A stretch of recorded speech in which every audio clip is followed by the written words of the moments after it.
Caviar. The word itself conjures images. Dark, glistening pearls on a tiny spoon. Champagne flutes clinking in some impossibly expensive room. It's a shorthand for luxury, for a kind of opulence most of us only read about. For some, it's the ultimate status symbol, a declaration that you've arrived, or at least you can afford to pretend you have. This isn't just food, it's a statement, a whisper of exclusivity that few get to truly experience. The mystique is potent, built on layers of history, rarity, and let's be honest, a hefty price tag that keeps it tantalizingly out of reach for many. It sits on a pedestal, a culinary icon wrapped in enigma. But if you strip away the hype, what are you left with? Tiny fish eggs, salted fish eggs. Sounds simple, almost pedestrian, yet the experience of real quality caviar is anything but. It's a subtle explosion on the palate, a delicate pop followed by a wave of complex, briny, nutty, and sometimes creamy flavors. It's a texture unlike anything else, smooth and yielding. This isn't about shoveling food into your face, it's about savoring a moment, a sensation. It demands your attention, a quiet contemplation of what you're actually tasting. It's a fleeting indulgence, a brief encounter with something truly special in a world increasingly filled with the mass-produced. The journey these little beads undertake is a saga in itself. From the bellies of ancient dinosaur-like sturgeons swimming in cold, remote waters to the careful hands of artisans who transform them into this coveted delicacy. It's a story that spans millennia, involving fishermen, czars, smugglers, and now scientists and farmers. Each tiny tin holds not just roe, but a legacy of tradition, a testament to painstaking labor, and a reflection of humanity's enduring fascination with the rare and the beautiful. It's a testament to the lengths we go to for a unique taste, a unique experience. So why does caviar continue to hold such a powerful allure, even in a world that's constantly chasing the next new thing? Is it merely the cost, the exclusivity that makes it desirable? Or is there something more profound at play? Perhaps it's the connection to a wilder, older world, or the appreciation for the sheer craft involved. We're going to pull back the velvet curtain, look beyond the glittering facade, and explore the real story behind these expensive little eggs. From the ancient rivers to the modern farm, from the harvest to the package, let's see what makes caviar, well, caviar. Long before it graced the crystal bowls of European royalty, caviar had a more humble beginning. You have to go back, way back, to ancient Persia. The people living near the Caspian Sea, the caviardar, or egg-bearers, knew the sturgeon. They consumed its roe not as a fleeting luxury, but as a source of strength and sustenance. They believed it imparted vigor, a powerful food from a powerful fish. It wasn't about showing off your wealth, it was about survival, about harnessing the energy of the great river beasts. This early appreciation was practical, rooted in the daily lives of those who lived by the water's edge. The ancient Greeks and Romans, those chroniclers of the old world, were also aware of sturgeon and its eggs. Herodotus, the father of history, mentioned it. Pliny the Elder noted its esteemed place at banquets, but this wasn't the meticulously prepared, subtly salted caviar we recognize today. It was likely a much coarser product, heavily salted for preservation, perhaps pressed into cakes, more akin to what we might call bottega. Now, a delicacy, yes, but not yet the symbol of ultimate refinement it would later become. It was a food of note, but its legend was still in its infancy, waiting for the right stage. The transformation from respected food to unparalleled luxury really began with the Russian Tsars. Think Ivan the Terrible, a man not known for his subtlety, or Peter the Great, who looked to the west but also cherished the treasures of his own land. For them, caviar, particularly from the prized beluga sturgeon of the Volga River and Caspian Sea, became an imperial prerogative. It was served at the grandest state banquets, a symbol of the Tsar's immense power and the vastness of the Russian Empire. This royal endorsement catapulted caviar into a new stratosphere of desirability, making it a treasure sought by nobles and envoys. From the gilded halls of Moscow and St. Petersburg, word of this extraordinary food began to seep into Europe. Aristocrats, always eager for the next exotic sensation, developed a taste for it. The French, naturally, embraced it with particular fervor, cementing its status as a gourmet essential. As demand grew, so did the mystique. This wasn't just about eating fish eggs anymore. It was about participating in a ritual of exclusivity. a taste of a distant, almost mythical world of emperors and untamed rivers. The legend was now fully formed, ready to conquer the culinary world.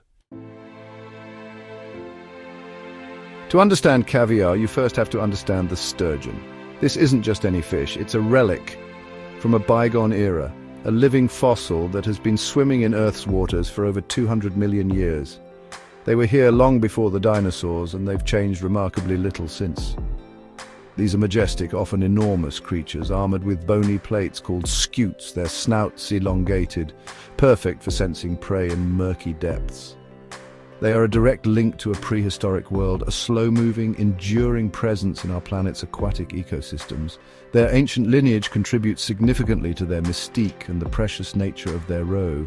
There isn't just one type of sturgeon, and therefore not just one type of caviar. The Holy Trinity, the names whispered with reverence by connoisseurs, are beluga, osetra, and sevruga. Beluga, the largest, can live for over a century and produce the biggest, most delicate, and often most expensive eggs, typically grey to black. Osetra eggs are smaller, firmer, ranging in colour from golden brown to dark olive, known for their nutty flavour. Sevruga, the smallest and most abundant of the classic three, offers smaller greyish eggs with a more intensely briny taste. Each species offers a distinct experience, a different shade in the caviar spectrum. The life cycle of these magnificent fish is a crucial factor in caviar's rarity and expense. Sturgeons are incredibly slow-growing. They take many years, sometimes decades, to reach sexual maturity. A beluga sturgeon, for instance, might not produce eggs until it's 18 or 20 years old, or even older. This long maturation period means that producing caviar is a long-term investment, whether in the wild or on a farm. It's not like raising chickens, it's a commitment measured in decades. A slow dance with nature's rhythms that cannot be rushed. This inherent slowness is a cornerstone of its value. This slow growth and late maturity also makes sturgeon incredibly vulnerable. For centuries, they were hunted relentlessly for their prized roe and flesh. Overfishing became rampant, driven by insatiable demand. Poaching, the dark underbelly of the caviar trade, further decimated wild populations. Add to that the destruction of their natural spawning grounds through dam construction and pollution, and you have a recipe for ecological disaster. Many sturgeon species are now critically endangered, a stark reminder that even the most ancient and resilient creatures can be pushed to the brink by human appetite and neglect. Imagine the scene generations ago on the vast, often turbulent waters of the Caspian Sea or the mighty Volga River. This wasn't a leisurely fishing trip. It was hard, demanding work undertaken by communities whose lives were intrinsically linked to the sturgeon. Small, sturdy boats would venture out, often in harsh conditions, manned by fishermen who possessed an almost intuitive understanding of the fish and their movements. They knew the seasons, the currents, the hidden deeps where the great sturgeon lurked. This was a craft learned over lifetimes, a tradition passed from father to son, mother to daughter. The tools of the trade were often rudimentary by today's standards, yet highly effective in skilled hands. Large mesh nets, designed to capture mature, roe-bearing females, were painstakingly deployed. Long lines with baited hooks were also used, requiring immense patience and knowledge of the sturgeon's feeding habits. There was a deep respect for the fish, even as it was hunted, an understanding of its power and its importance to their way of life. This wasn't industrial-scale fishing as we know it now. It was a more intimate, albeit still extractive, relationship with nature. Each catch was significant, a prize wrested from the wild. Historically, the prevailing method for extracting caviar was to kill the fish. Once a mature female sturgeon, heavy with roe, was caught, she would be dispatched. This ensured the roe was at its absolute freshest, as the eggs begin to degrade quickly once the fish dies, if not processed immediately. While it seems brutal from a modern perspective, it was considered a practical necessity to obtain the highest quality product. There was little room for sentimentality when your livelihood and the quality of the world's most sought-after delicacy depended on it. The focus was entirely on the precious cargo within. Speed was then of the essence. The processing of the roe often began right there, on the boat or on the riverbank, under conditions that were far from sterile by today's clinical standards. The precious egg sac, known as the yastic, would be carefully removed. Then, With practiced hands, the roe would be gently rubbed over a sieve to separate the individual eggs from the membrane. Finally, the crucial step of salting would occur, a skill honed by experience to preserve the eggs and enhance their unique flavor. It was a race against time, a testament to human ingenuity in challenging environments. All right, folks, let's dive into Section 5. The delicate dance of modern sturgeon farming and new realities. You see, the relentless pressure on wild sturgeon populations eventually led to, well, a crisis. Their numbers plummeted and species teetered on the brink of extinction. The traditional caviar industry, built on the bounty of a wild fish, was facing its own demise. Something had to give. The answer, or at least a significant part of it, came in the form of aquaculture sturgeon farming. Now, this wasn't an easy transition. For purists, the idea of farmed caviar was almost heretical. But for the survival of the sturgeon and the continuation of caviar production, it became an unavoidable necessity, a new chapter in this ancient story. Creating a successful sturgeon farm is, quite frankly, a monumental undertaking. These are not fish that thrive in just any pond. Farmers had to learn to replicate, as closely as possible, the sturgeon's natural habitat. This means vast tanks or man-made lakes with carefully controlled water temperature, quality and flow. The diet of the fish is meticulously managed. It's a scientific endeavor requiring significant investment, expertise and patience, given the sturgeon's slow growth cycle. The goal is to raise healthy fish that can produce roe comparable to their wild counterparts, a challenge that has taken decades to refine. One of the most significant innovations in modern sturgeon farming is the development of no-kill harvesting methods. Traditionally, obtaining caviar meant sacrificing the fish, but new techniques allow for the extraction of roe without killing the valuable female sturgeon. Ultrasound technology is used to determine the exact ripeness of the eggs. Then, through a gentle massage technique called stripping, or sometimes a minor surgical procedure similar to a C-section, the eggs can be harvested. The fish can then recover and potentially produce roe again in future years. This is a more humane and sustainable approach. Of course, the debate continues. Does farmed caviar truly match the quality and mystique of wild caviar? Some die-hard traditionalists will always say no, arguing that the terroir of the wild rivers imparts an inimitable flavor. However, modern aquaculture techniques have advanced to such a degree that many farmed caviars are now indistinguishable from, or even superior to, some wild offerings, especially given the inconsistencies that plague the wild market. What's undeniable is that sturgeon farming is playing a crucial role in alleviating pressure on wild stocks, offering a more responsible way to indulge in this ancient luxury. Section 6, From Water to Wonder. The precise art of roe extraction. The moment of harvest, whether from a wild-caught fish in the rare instances it's permitted, or more commonly from a carefully raised farmed sturgeon, is one of intense focus. Once the female sturgeon is deemed ready, either through traditional assessment or modern ultrasound, the process of extracting the roe begins. The fish is humanely handled, often sedated if a no-kill method is employed. The precious roe is contained within two large ovarian sacs, known as skeins or yastics. These must be removed with surgical precision, ensuring the delicate membrane encasing the eggs remains intact as much as possible. This is not a task for the clumsy or inexperienced. The handling of the yastics requires a master's touch, a gentle yet firm approach. The roe inside is incredibly fragile. Any undue pressure or rough handling can rupture the eggs, diminishing their value and quality. The room where this occurs is usually chilled, impeccably clean, often resembling a laboratory more than a fish processing facility. Every movement is deliberate, every action considered, because at this stage, the potential for ruining a batch of what could be exceptionally valuable caviar is very high. It's a craft that demands respect for the material. Once the yastics are removed, the next critical step is separating the individual eggs from the surrounding membrane and connective tissue. This is traditionally done by gently rubbing the skeins over a mesh screen. The size of the mesh varies depending on the species of sturgeon and the size of its eggs. As the skein is rubbed, the delicate eggs fall through the screen, leaving the membrane behind. This process, known as sieving or screening, is almost always done by hand. It's painstaking, repetitive work that requires immense concentration to ensure the eggs are not damaged. After sieving, the loose eggs are carefully rinsed with cold, purified water.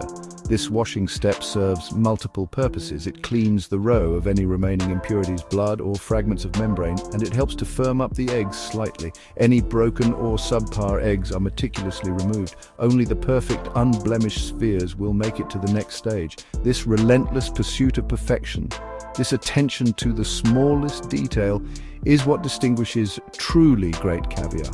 It's a testament to the dedication of the artisans who transform raw roe into a culinary jewel. Section 7. The salt curer, preserving perfection, crafting flavor, salt. It's one of the oldest, most fundamental ingredients in human cuisine, a basic preservative and flavor enhancer. When it comes to caviar, salt plays an absolutely crucial role. But its application is an art form in itself. The amount and type of salt used will profoundly impact the final taste, texture, and shelf life of the caviar. Too much salt and the delicate flavor of the roe is overwhelmed, resulting in a product that is merely salty. Too little, and the caviar will spoil quickly and lack that characteristic firmness and pop. It's a delicate balance, refined over centuries. The term you'll often hear associated with high-quality caviar is malosol. It's a Russian word that literally translates to little salt. This indicates that the caviar has been prepared with a minimal amount of salt, typically between 3% and 5% by weight. Malosol caviar is prized by connoisseurs because the lower salt content allows the true nuanced flavors of the sturgeon roe to shine through. Those subtle notes of nut, butter, brine, and sea. It's a mark of quality, suggesting the roe was fresh enough not to require heavy salting for preservation. This is the standard that top producers strive for. The salting process itself is deceptively simple, yet requires immense skill. Once the roe has been sieved and rinsed, the fine, pure salt is added. The caviar master, an individual with years, often decades of experience, will gently mix the salt with the eggs. This is usually done by hand, with careful lifting motions to ensure each egg is lightly coated without being damaged. The master relies on their senses, sight, touch, even smell, and their deep knowledge to determine the precise amount of salt and the exact mixing time. It's an intuitive skill, almost a sixth sense for the roe. After the salting, the caviar is allowed to rest for a short period, allowing the salt to penetrate the eggs and draw out excess moisture. This process, known as curing, not only preserves the caviar but also firms up the egg membrane, contributing to that delightful pop when eaten. The caviar is then carefully drained of any resulting brine. Finally, before packaging, it undergoes a final grading. Experts assess the eggs for size, color, consistency, firmness, fragrance, and overall flavor. Only the batches that meet the highest standards will be packed under the producer's premium label. Section 8. Gems in a tin. The meticulous packaging process. Once the caviar has been perfectly salted and meticulously graded, the next crucial stage is packaging. The iconic caviar tin is not just a pretty container, it's a carefully designed vessel engineered to protect its precious contents. Traditionally, you'll see specific colors associated with different types of caviar, often blue for beluga, yellow or gold for osetra, and red for sevruga. Though this isn't a universally strict rule and can vary by producer. More important than the color is the material and construction of the tin itself, which must be non-reactive and able to provide an airtight seal. The enemy of fresh caviar is air. Oxygen causes the delicate fats in the roe to oxidize, leading to off flavors and a rapid decline in quality. Therefore, caviar is packed into tins with extreme care to minimize air exposure. The tins are filled to the brim, often with a slight mound, and then the lid is pressed down firmly, expelling any trapped air before being sealed. Some producers use vacuum sealing techniques to further ensure an oxygen-free environment. This tight packing also helps to keep the delicate eggs from shifting and breaking during transport. Every detail is considered to preserve that just-packed freshness. Temperature control is paramount throughout the caviar's journey, from the processing facility to the moment it reaches your table. Caviar is a highly perishable product and must be kept consistently chilled, ideally between -2 degrees Celsius and +2 degrees Celsius, just above freezing. Any deviation, any warming, can dramatically shorten its shelf life and compromise its delicate texture and flavor. Specialized refrigerated transport and storage are essential. This is why reputable caviar purveyors take such pains with their cold chain logistics. It's a fragile treasure that demands constant vigilance. Finally, there's the ritual of serving and eating, which often involves specific tools. You'll rarely see fine caviar served with a standard metal spoon. Why? Because many metals, especially silver, can react with the caviar, imparting a metallic taste that masks its subtle flavors. Tradition and good taste dictate the use of non-reactive materials. Mother-of-pearl spoons are the classic choice, their iridescent beauty complementing the glistening eggs. Gold, bone, glass, or even high-quality plastic or wood are also acceptable. It's all part of the experience, a nod to the care and respect this delicacy commands. Section 9. Conclusion. Why we still crave the forbidden pearl. So, after all this, what's the enduring magic of caviar? Is it simply the astronomical price tag that makes it desirable, a Veblen good par excellence? Certainly exclusivity plays a part. We humans are wired to covet what is rare, what is difficult to obtain. The knowledge that you are partaking in something that few can afford or even access adds a certain frisson to the experience. It's a tiny rebellion, a moment of indulgence that whispers of a world beyond the everyday grind, a world of luxury and bespoke pleasures. But to reduce caviar to mere ostentation is to miss the point, or at least a large part of it. There's also the deep, resonant story embedded in every glistening egg. It's a narrative of ancient creatures navigating primordial waters, of hardy fisherfolk battling the elements, of artisans honing their craft over generations. When you taste true caviar, you're not just tasting salted fish roe, you're tasting history, tradition, and an incredible amount of human effort and dedication. It's a connection to a lineage of craft that is increasingly rare in our industrialized, homogenized world. And then there's the sheer sensory pleasure, that unique texture, the delicate beads rolling on your tongue, the gentle pressure, and then that satisfying subtle pop. It's followed by a wave of flavor that can be incredibly complex. A whisper of the sea, a hint of brine, often nutty, buttery, or creamy notes that linger on the palate. Good caviar isn't aggressive, it's nuanced, sophisticated.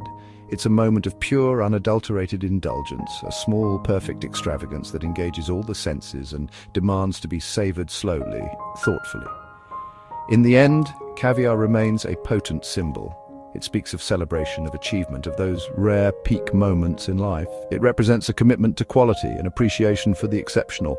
While the world of caviar has evolved, with sustainable farming now leading the way, its fundamental allure remains unchanged. Is that taste of the extraordinary, that fleeting encounter with perfection that keeps us fascinated, and perhaps, just perhaps, in a world that often feels too mundane, that's a craving that will never truly disappear. It's a small taste of a much larger, wilder, more luxurious dream.